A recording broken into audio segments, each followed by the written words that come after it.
இல்லையா? கூடுகின்ற யாவருக்கும் இயேசு நாமத்தில் உங்களை வாழ்த்தி உங்களை வரவேற்கிறேன். ஆமீன். இல்லையா? எத்தனை மகிழ்ச்சியா இருக்கிறீங்க கர்த்தருக்குள்ள? ஆமீன். எத்தனை மகிழ்ச்சியா இருக்கிறீங்க? யார் மகிழ்ச்சி இல்லையா? அல்லையா வர மாட்டேங்குது. அல்லையா? எல்லாம் கவனிங்க. எடுத்துக்கொள்ளும் சகரிய 4ஆம் அதிகாரம் அதனுடைய 6வது வசனம்.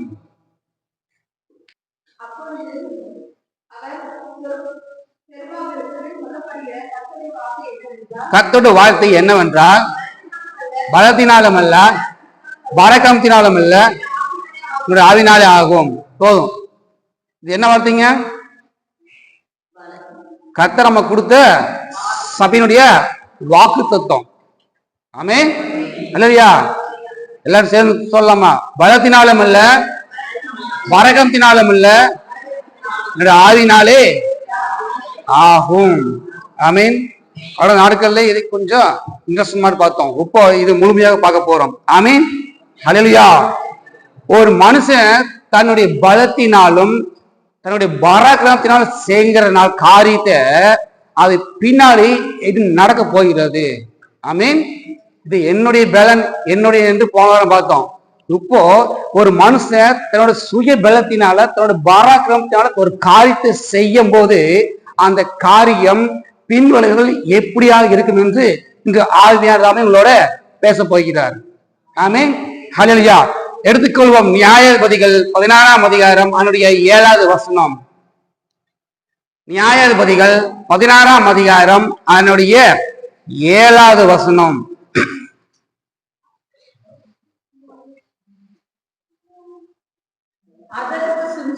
அதற்கு சிம்சோன் உலராத பச்சையான ஏர் அகனினார் கயிறுகளாலே என்னை கட்டினால் நான் பலட்சியமாகி மற்ற மனுஷனை போல ஆவேன் என்றார். ஆமீன். இங்க எல்லாருக்குமே தெரியும் சிம்சோன். ஆமீன்.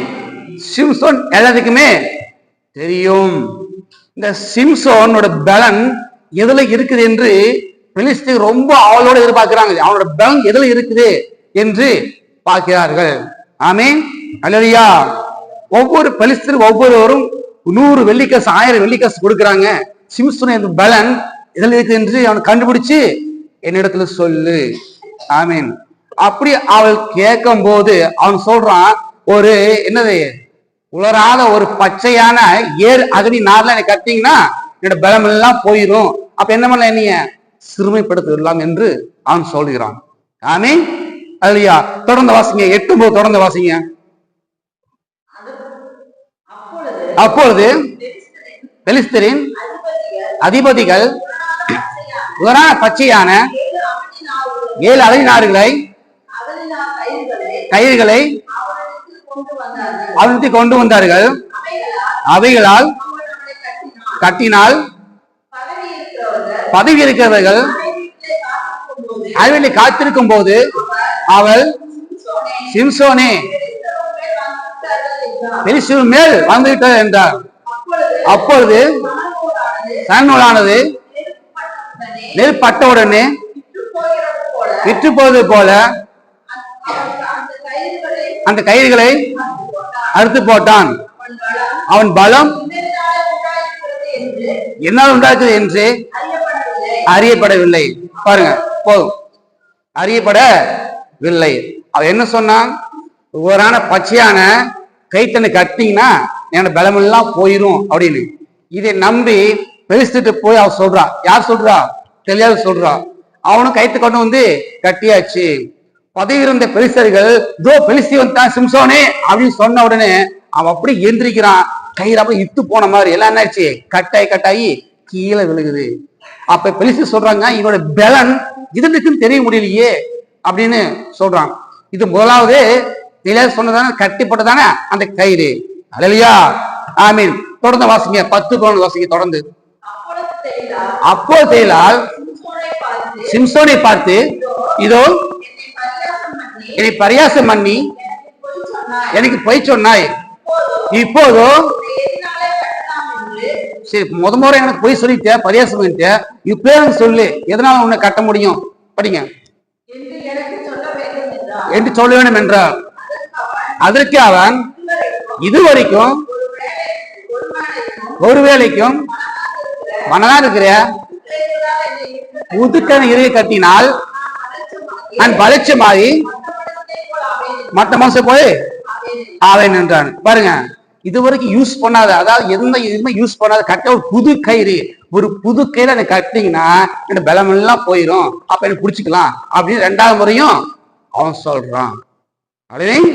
இல்லையா? தொடர்ந்து 12 வாசிங்க. அப்போது புது கயிறுகள் வாங்கி அதில் அவனை கட்டி, சிம்சோனே பாருங்க, கட்டியாச்சு, கட்டி முடிச்சதுக்கு அப்புறம் டெஸ்ட் பண்ணி பாக்குறான், சிம்சோனே பெருசு உங்க வந்துட்டாங்க அப்படிங்கிறான். படிங்க. பதவி இருக்க மறைஞ்சு இருக்கிறவங்க ஆய்வெட்டி இருந்தார்கள், ஆனாலும் தன் புயங்களில் இருந்த கயிறுகளை ஒரு நூலை போல அறுத்து போட்டான். பாருங்க, கட்டி வச்சிருந்தது இங்க ஆம்ஸ் அப்படிங்கிறான், அப்படியே கயிறுனாது கட்டாய் போகுது. ஆமா, இப்ப 2வது முறையும் சிம்சோன் தொழிலால ஏமாத்திட்டான். ஆமென். அல்லையா? தொடர்ந்து 13 படிங்க. பின்பு தெலிலாள் சிம்சோனை பார்த்து, இதுவரைக்கும் என்னை பரியாசம் பண்ணி எனக்கு பொய் சொன்னாய், உன் எதனால் கட்டலாம் என்று எனக்கு சொல்ல வேண்டும் என்றார். 3வது முறை கேட்கிறான், 2 முறை நீ ஏமாத்திட்ட, உப்பையே சொல்லு, உனக்கு எப்படி கட்டின உன்னோட பலன் குறைஞ்சு போயிரும். ஆமீன். தொடர்ந்து படிங்க, 14 படிங்க. அதற்கு அவன், என் தலைமையில் 7 ஜடை நெசவுகளால் பாவோடு பின்னி விட்டால் ஆகும் என்றான். பாருங்க, அவனுக்கு 7 ஜடை இருக்குது, 7 ஜடை பின்னி வச்சுக்கிறான். ஆனா முடிய அந்த முடியோடு சேர்த்து நெசவுகளோட பாவோடு கட்டுனா எனக்கு எல்லா பலனும் போயிடும் அப்படின்னு என்ன சொல்றான், சிலர் சொல்றான். அடுத்து படிங்க. அப்படியே அவள் செய்து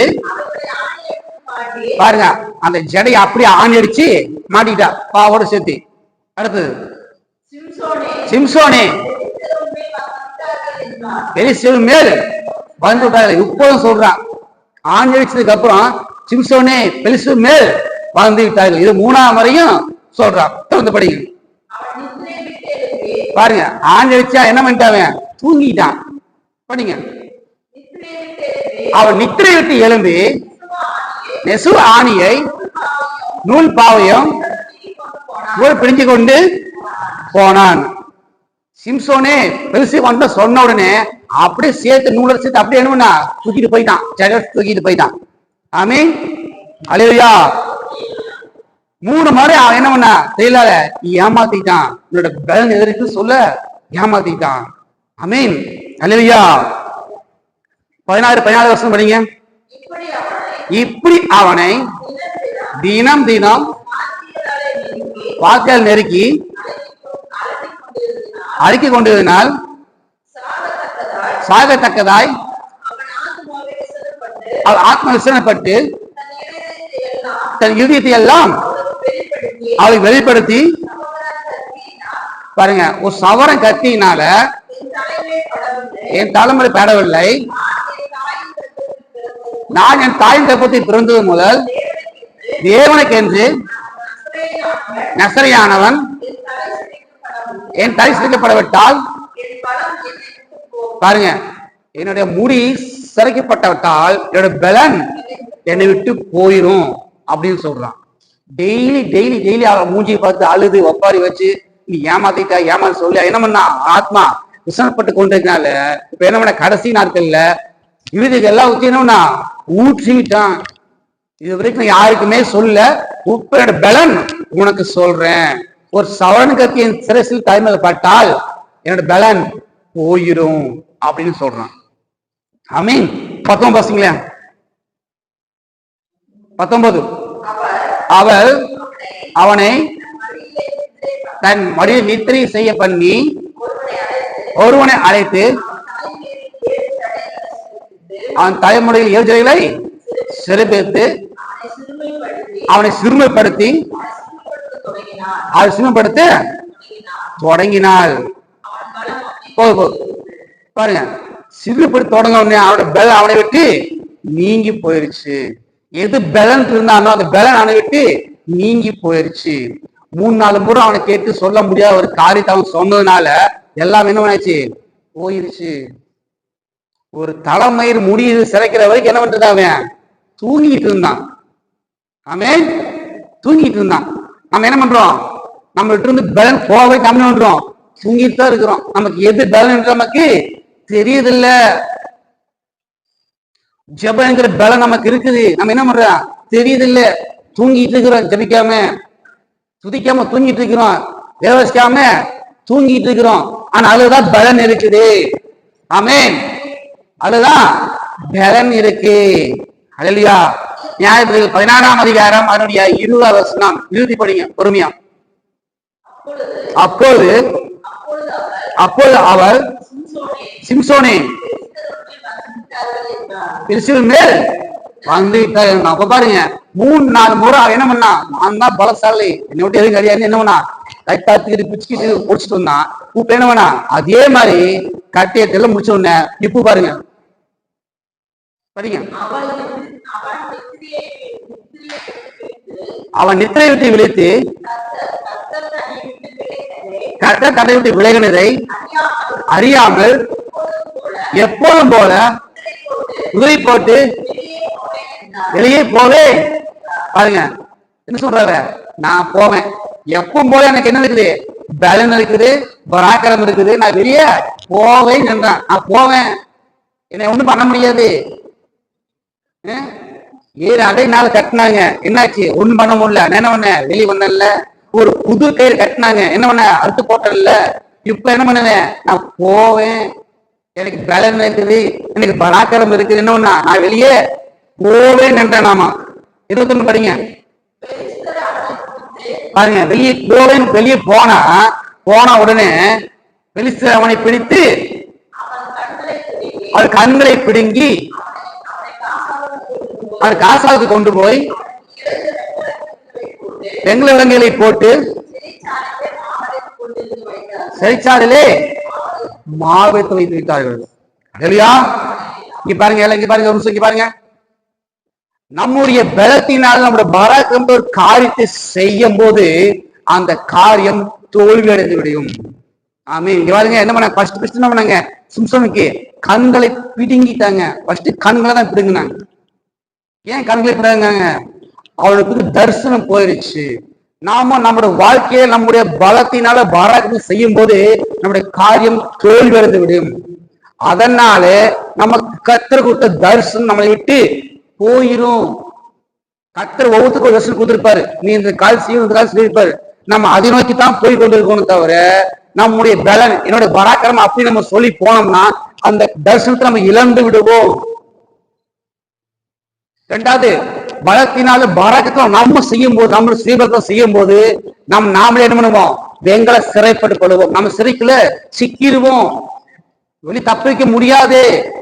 ஏன் செய்வது என்னது, நம்ம பலன், நம்மளோட காரியம், நம்ம பலத்தை செய்யறதுனால என்ன பண்ணுவோம், சிக்கிக்குவோம், போய் சிறைச்சாலையில சிக்கிக் கொள்வோம். ஆமென், ஹல்லேலூயா. அதுவும் பாருங்க, அந்த மாவளர்ச்சிக்கு அப்புறம் அவன் உள்ள கூட்டிட்டு போறாங்க, ஒரு வேடிக்கைக்குள்ள கூட்டிட்டு போனாங்க. இல்லையா? அந்த பெலிஸ்தருடைய அதிபதிகள் இருக்கிறாங்க, பிரபுக்கள் இருக்கிறாங்க, ஸ்திரீகள் இருக்கிறாங்க, பெரிய மாடி வீடு மேலே ஸ்திரீகள் கிட்டத்தட்ட ஒரு 3000 பேருக்கு மேல அங்க இருக்கிறாங்க. ஆமீன். பெரிய வல்லமையா பராக்கிரமா வந்தவன் சிம்சோன் அங்க ஒரு பொம்மை மாதிரி இருக்கிறான். எல்லாரும் வேடிக்கை பாக்குறாங்க. அவனே எல்லாம் சொல்றாங்க, இப்படி ஒட்ட பராக்கிரமசாலி பலத்து போனவன் தேவன் நம்ம கையில ஒப்பு கொடுத்தாரு அப்படிங்கிறாங்க. அவனுடைய தேவன் புகழ்றாங்க. இப்படிப்பட்ட தேவன் நம்ம தேவன் ஒப்பு கொடுத்தா பாத்தீங்களா அப்படின்னு சொல்லி அவனுடைய தேவர்களை அவன் புகழ்ந்து பேசுகிறார்கள். ஹல்லேலூயா. ஆமென். நம்ம ஒரு காரியத்தை என்னுடைய பலத்தினால செய்யறேன், எனக்கு பராக்கிரம் இருக்குது, சரீர பலம் இருக்குது, பான பலம் செய்யும் போது நம்ம தோத்து போய் விடுவோம். அப்படி தோத்து போய்விடும் போது நம்ம சுற்றி இருக்கிற ஜனங்கள் நம்மளை பார்த்து இப்படித்தான் ஏராளமாக பேசுவார்கள். நல்லா இருந்தான், வசதியா இருந்தான், அவன் திமிரு பாரு இப்படி போச்சு பாரு. அப்ப என்னவாங்க, எல்லாரும் சிரிச்சு பேசுவாங்க. அப்ப அவங்க சொல்லுவாங்க, நான் எப்படி இருக்கேன் பாத்தியா, ஏன்னா என் தேவன் உயர்த்தான் பார்த்து அவரோட புஜாதி தேவனை பத்தி அவங்க உயர்த்துவாங்க. ஆமென். ஹல்லேலூயா. ஒரு 3 வருடத்துக்கு முன்பாக ஒரு டெலிபோன் சொந்த வீட்டுக்கு போயிருந்தோம். அப்ப அவங்க சொன்னீங்க, ஏங்க இப்ப இருக்கிறீங்க, பார்த்தாலும் இப்படியே இருக்கிறீங்க, பேசாம வந்து மாறிடுங்க. நாங்க எவ்வாறு எங்க தேவன் பார்த்து நான் நல்லா இருக்கிறேன், வசதியா இருக்கிறேன் அப்படிங்கிறாங்க. 5000 வாடகை கொடுக்குறாங்க, 4 பெட்ரூம் எல்லா வசதியும் இருக்குது, நீங்க இப்ப இருக்கிறீங்க, நீங்க பசங்க வந்துருங்க மாறிடுங்க அப்படிங்கிறாங்க. என் தேவன் பையன் ஒத்துச்சு. அப்படி என்ன அவளை பத்தி புகழ்ந்து பேசுறாங்க, அவர் தேவனை பத்தி. அவ்வளவுதான். அன்னைக்கு ஒரு நைட் தான் கிளம்பு, வீட்டுக்கு ஒரு கிளம்பி வந்தாச்சு. ஆனா கர்த்தர் நம்ம இந்த நாள்ல உயர்த்தி வச்சிருக்கிறார். ஆமென். தேவனுக்காக வைராக்கிய பார்த்து கர்த்தர்னாலே உயர்த்தி வச்சிருக்கிறார். ஹல்லேலூயா. ஆமென். அப்போ நம்முடைய பலன், நம்மளுடைய பராக்கிரமம் சொல்றதுக்கு வாய்ப்பே இல்லை. அங்க 3000 பேர் ஸ்திரீகள் மேலே கீழே மாறி சுத்தி மாறி சொல்றாங்க, பொம்மைங்கிறாங்க. முதல்ல சொன்னாங்க சிம்சன் கிட்ட பயந்துக்குவான், ஐயோ பராக்கிரமம், அவன் பலம் முழு பயந்துக்குவாங்க. இப்போ என்ன பண்றாங்க, அவனை பொம்மை சின்ன பிள்ளைலாம் போய் என்ன பண்றாங்க, குச்சி குச்சி விளையாண்டுக்கிறாங்க. கண் இல்ல, தரிசனம் போயிடுச்சு. கர்த்தர் உங்களுக்கு தரிசனம், கர்த்தர் உங்களுக்கு எதை கலைச்சாரு, சும்மாவா எதை கலைச்சாரு, உங்களுக்கு பொறுப்பு கொடுத்திருக்கிறாரு, உங்களுக்கு ஊழியத்தை கொடுத்திருக்கிறாரு, அதற்காக கர்த்தர் அழைச்சாரு. இப்ப என்ன பண்ற ட்ராக்கு மாறி வேற எங்கேயோ போயிட்டு இருக்குது. ஏன்? கண்கள் பிடுங்கப்பட்டது. உங்களுக்கு எதை கலைச்சாருன்னே தெரியல. என்னுடைய பலன், என்னுடைய சுயம் எல்லாம் போனதுனால வலி விலகி போயிருச்சு. கர்த்தர் கொடுத்த பாதையை விட்டு நம்ம விலகி போயிட்டோம். என கண்கள் பிடுங்கப்பட்டது. கர்த்தர் வலி இது தெரிஞ்சு போக முடியல. இப்படிதான் போனா சிம்சோன், வர்றதுக்கு வழியே இல்லை. ஒரு பெரிய கிரவுண்ட் சென்டர்ல வீட்டை சுத்திலும் அந்த 2 தூணு கையில கொண்டு வரணும். ஒரு சின்ன பையன் அவனை கூட்டிட்டு போறான், அப்படியே கைதான் கூட்டிட்டு போறான். அப்ப விளையாட பொம்மை போறான் பாரு அப்படிங்கிறாங்க. எப்படி இருந்தவன் இப்ப எப்படி ஆயிட்டான் அப்படிங்கிற மாதிரி ஆகி போச்சு. ஒரு காலத்துல நீ ரசிக்கப்படவங்க ஒரு காலத்துல முன்னாடி பாத்தீங்கன்னா வைராக்கியமா இருந்தீங்க, கண்ணு தெளிவா இருந்தது, இதுதான் வழி அப்படின்னு என்ன கர்த்தர்களுக்கு காட்டி கொடுத்த அந்த வழியில போயிட்டு இருந்தீங்க. ஆனா வர வர என்னுடைய பலன், என்னுடைய பராக்கிரமத்துல நம்ம செய்ய தொடங்கும் போது கண்கள் பிடுங்கப்பட்டது. நம்மளுடைய என்ன பண்ணுச்சு, வழிகள் மாறிவிட்டது. கர்த்தர் தரிசனத்தை விட்டு நம்ம விலகி போயிட்டோம். ரெண்டாவது என்ன பண்ண, கண்கள் சிறைப்பட்டு போனவன் என்ன, நாம என்ன பண்ணோம், சிறையாயிட்டோம். எங்க போறதே தெரியல, போய் மாட்டிக்கிட்டோம் வழியில போய். ஆமென். அத கர்த்தர் சொல்றார், பலத்தினாலும் இல்ல பராக்கிரமத்தினாலும் இல்ல, என்னுடைய ஆவினாலே ஆகும். நீ உன்னுடைய பலத்தினாலோ உன்னுடைய பராக்கிரமம் நீ போய் செய்யணும்னு சொன்னா சிம்சோன் போல கண்களை இழந்து, அத தரிசனத்தை இழந்து சிறைப்பட்டு மாட்டிக்கொள்வோம். ஆமீன். இந்த புதிய உலகத்துல இந்த நாளிலிருந்து என்னுடைய பலன், என்னுடைய பராக்கிரம் என்று சொல்லாம கர்த்தர் கொடுத்த பலன், கர்த்தர் கொடுத்த பராக்கிரம் என்று சொல்ல வேண்டும். ஹல்லேலூயா. ஆமீன். இல்லையா? இப்போ இந்த 3000 ஆட்களோட இருக்கு, ஜனங்களோட இருக்கும்போது அப்போதான் புத்தி வருது, நான் எப்படி பலத்தோட பலகரமா இருந்தேன், ஏன் இப்படி ஆச்சு அப்படிங்களா யோசிக்கிறான். அப்பதான் அது புரிஞ்சுது, என்னுடைய பலன் என்னுடைய பழக்கம் நான் நினைச்சு போனேன், அதனால நானு மாட்டிக்கிட்டேன். ஆமீன். 2 தூண்ல 2 கை சைடுல கட்டி வச்சாச்சு. அவன் யோசிக்கிறான், 2 தூண் கட்டி வச்சாச்சு, எல்லாம் சுத்தி வேலைக்கு பார்த்துருக்காங்க. யோசிக்கிறான், வாக்கு நாவது பலத்தினாலும் அல்ல பராக்கிரமத்தினாலும் இல்ல, ஆவியினாலே ஆகும் சொல்ற வாக்கு நினைவு கூடுறான். ஆமல்ல, என்னோட பலம் இல்ல, இந்த பராக்கிரம் இல்ல, கர்த்தர் ஆவியினால் ஆச்சு, இப்ப நான் மாட்டிக்கிட்டேனே. அப்ப யோசிக்கிறான், இப்ப என்ன பண்றது ஆண்டவரே, என்ன பண்றது? ஆமென். நியாயப்பிரமாணம் 16ஆம் அதிகாரம் அதனுடைய 28வது வசனம்.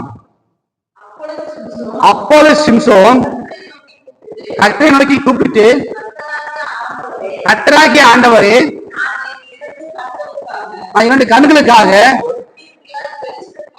ஒரு தீர்ப்பிஸ்தர் கையிலே பழிவாங்கும்படிக்கு இந்த ஒரு விஷயம் மாத்திரம் நினைத்தருளும்.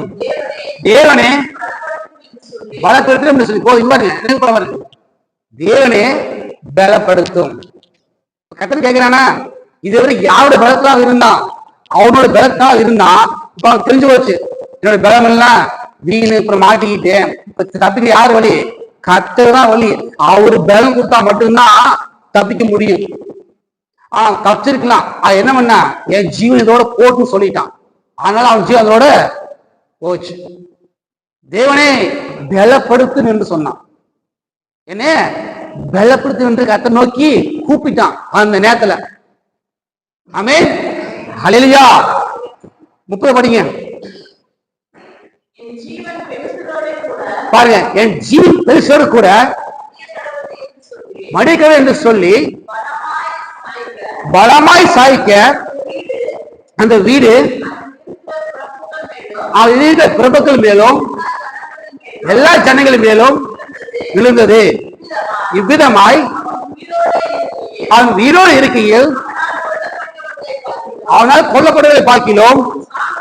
அவன் சாகும் போது அவனால் கொல்லப்பட்டவர்கள் அதிகமா இருந்தாங்க. அவன் உயிரோடு கொள்ளும்போது பாத்தீங்கன்னா 1000 பேரு 500 இப்படி கொண்டிருந்தான், 30 கொண்டிருந்தான். ஆனா செத்ததுக்கு அப்புறம் எல்லாரும் கொல்லப்பட்டவங்க பாத்தீங்கன்னா 3000 பேருக்கு மேல இருந்தாங்க. ஆமென். இல்லையா? சிம்சன் தேவனுக்கு இப்படி விதமான என்னுடைய பலன் என்னுடைய பராக்கிரமம் சொன்னனால இப்படிப்பட்ட காரியம் ஒரு மனுஷனுக்கு நடந்தது. ஆமீன். வேதத்துல எத்தனையோ பேர் தன்னுடைய பலத்தினால என்ன பண்ணாங்க, சாதிச்சாங்க. எல்லாம் என்னாச்சு, வீணாய் போச்சு. சவுல் அவரோட பலனால இருந்தான், வீணா போயிட்டான். நாபால் இது என் பலன், என் சாப்பாடு, என் தண்ணி, ஏன் ஆடுனா, அவனும் வீணாய் போட்டான். சிம்சோன் என்னுடைய பலன் என்னுடைய பராக்கிரம் தான். அவன் என்ன அவனோட விளைவு என்னாச்சு, இப்படியாக ஆயிடுச்சு. ஆமீன். அவன் கர்த்தர் பார்த்தாரு, பலத்தினாலும் அல்ல பராக்கிரமத்தினாலும் அல்ல, என்னோட ஆவினாலே ஆகும். ஆமீன். ஹல்லேலூயா.